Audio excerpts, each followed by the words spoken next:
I'm a high school teacher who just bought a lap dance from a former student. I've officially hit rock bottom. I was on the wrong side of 40, newly divorced, and had to penny pinch by spending $19.13 on 3 liters of Kirkland Signature moonshine because most of my paycheck had been converted to $1 bills. I was headed to the Zoom room. I got a pretty good buzz going in the parking lot before ditching the moonshine in the trunk of my Yugo. I didn't want to get thrown in the gutter again by Big Huell. Yep. That's my life. I certainly didn't plan it this way. I had been adrift after my army discharge, waiting for a sign. I found it when I cried the first time watching Stand and Deliver, and had committed myself to a life of teaching by the 5th viewing. I really wanted to make a difference in kids' lives. So I was horrified when I realized where I recognized the new Zoom room girl's face. Shit. What was her name? Sandra? Samantha, that was it. Kind of a pain in the ass, but really pulled it together just before graduation. By the way, remember how students talked about teachers behind their backs? Yeah, teachers do the same. So I'd hoped that Samantha had really found a new path with her senior year turnaround, and had maybe gone on to college. Based on the quantity of dollar bills in her G-string, though, it seems that her alternative career choice had proven more lucrative than my own. And despite our diverging life choices, 5 years later we now found ourselves in the exact same place as one another. Shit. She was walking in my direction. Why was she walking in my direction? Did I look like a man who was that desperate for companionship? I decided not to think too deeply on that question. Instead, I slinked down as low as I could, gently ripping the soles of my shoes off of the very sticky floor as I repositioned my legs in front of me. With any luck, she'd walk right past me and offer her wares to a more desperate-looking loner. She stopped and sat on my lap. Okay, what were the options? She probably wouldn't recognize me. Would you recognize your senior year English teacher half a decade after graduation when both of you were in a dark room where you didn't expect to meet? No way. I was just another client to Samantha. Part of my brain told me to just go with it, that we weren't breaking any rules.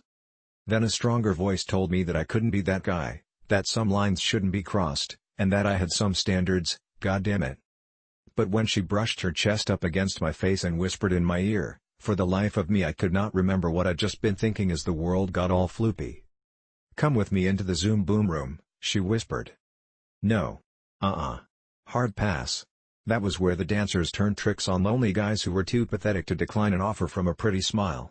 If anyone found out I'd paid for sex instead of just a lap dance, I'd lose my job. Fortunately, I had stronger mental fortitude than the typical creep who wandered into the Zoom room on a Tuesday afternoon. I looked around dazedly to realize that we were alone in a back room. Shit. Did I just mindlessly follow you here while my brain was hazy? Instead of answering, she ran her fingernails down my arm, leaving a trail of goosebumps in her wake.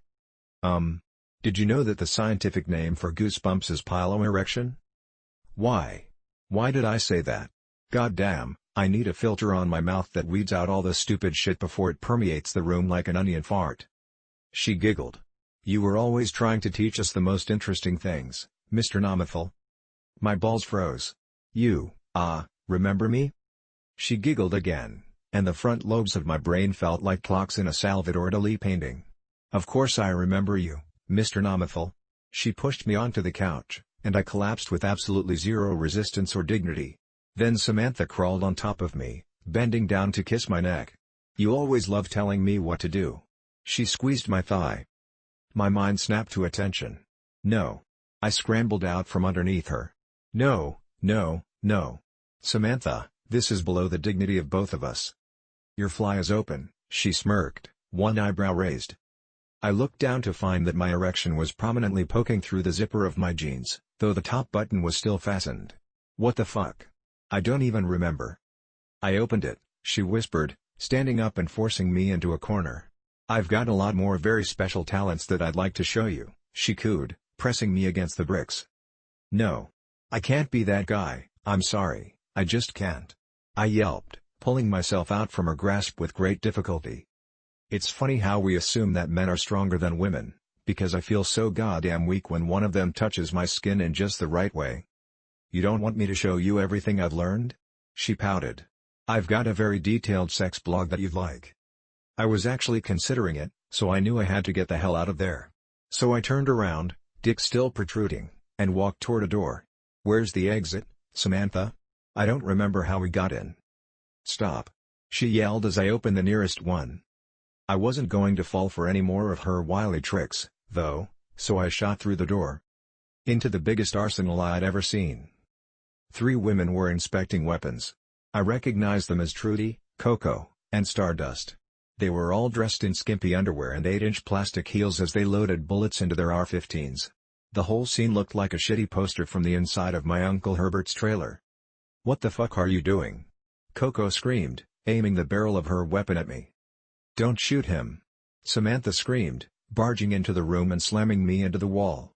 My dick hit the wood square on, and I collapsed to the floor in pain. Do you have any idea how badly it hurts to get smacked in the boner? Pray that you never will. In the cloud of pain that followed, I was vaguely aware of Samantha guiding me as I staggered back into the Zoom boom room and collapsed onto the couch. Once the pain had subsided enough to once again understand human language, I struggled to figure out what was going on. She was sitting on the other end of the sofa, head in her hands. "I'm so sorry, Mr. Namathal. Really, I am." She looked up at me, and her cheeks were streaked with far too much mascara. It was base, real, and the most honest face I had seen in longer than I could remember. I realized, for the first time, that there was more beauty behind the makeup. "Okay," I breathed, trying to integrate the disparate bits of information that had assaulted my mind in the past 5 minutes. "It's okay, Samantha. Look, I'll just go out the correct door this time. I think I need a good crotchal icing." She sniffed and shook her head. "You don't get it. You can't just leave." The hairs on the back of my neck stood up. Does this have anything to do with the large quantity of weapons I saw in the other room?" She glared back at me, exasperated. "Yes, this has to do with the large quantity of weapons you saw in the other room," she deadpanned. Then she sighed and lowered her head back into her hands. "There's no point in secrets anymore, so I might as well tell you." I shifted uncomfortably in my seat.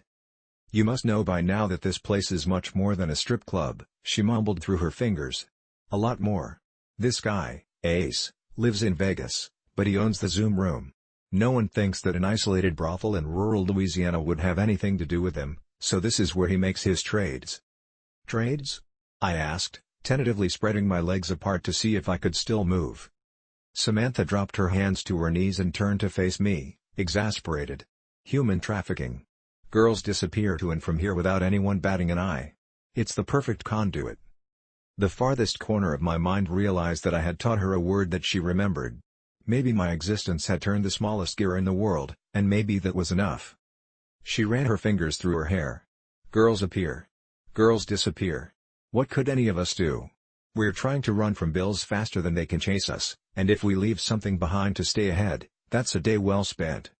That hit me harder than I'd expected. I only ever took single-dollar bills to the strip club, and for the first time, I considered what that said about the value I placed on the women who worked for them. "But," Samantha continued, her voice growing softer, "it looks like Ace needs big money." She stared darkly at me, and for the first time, I really met her gaze. "We're all scheduled to go away. Tonight. Every girl who works here. We know what this means, and we can't ignore it any longer." "You mean?" I couldn't finish my sentence. "There's no reason not to fight back when you're about to lose everything," she explained darkly. "Once Coco stabbed Ace's gun runner, the rest of us were all in. Ace's guys wanted us to entertain them before taking us away. Every client here today works for him." She looked pityingly at me. "Well, all of them but one. They picked a Tuesday to move us, assuming the regulars had other things going on in the middle of the week and the place would be empty." Well, that was an awkward silence. "I'm so sorry, Mr. Namathal. I tried to get you away from everything before it happened, I really did. You were always so good to me." She reached out, squeezed my hand, and smiled sadly. "But you saw what you weren't supposed to, and the rest of the girls want you dead. A lot of lives are at stake tonight, and they're willing to sacrifice just one." I scrambled to my feet, temporarily ignoring the throbbing pain in my joystick. Whoa, let's back things up a bit. I'll just head out and pretend none of this.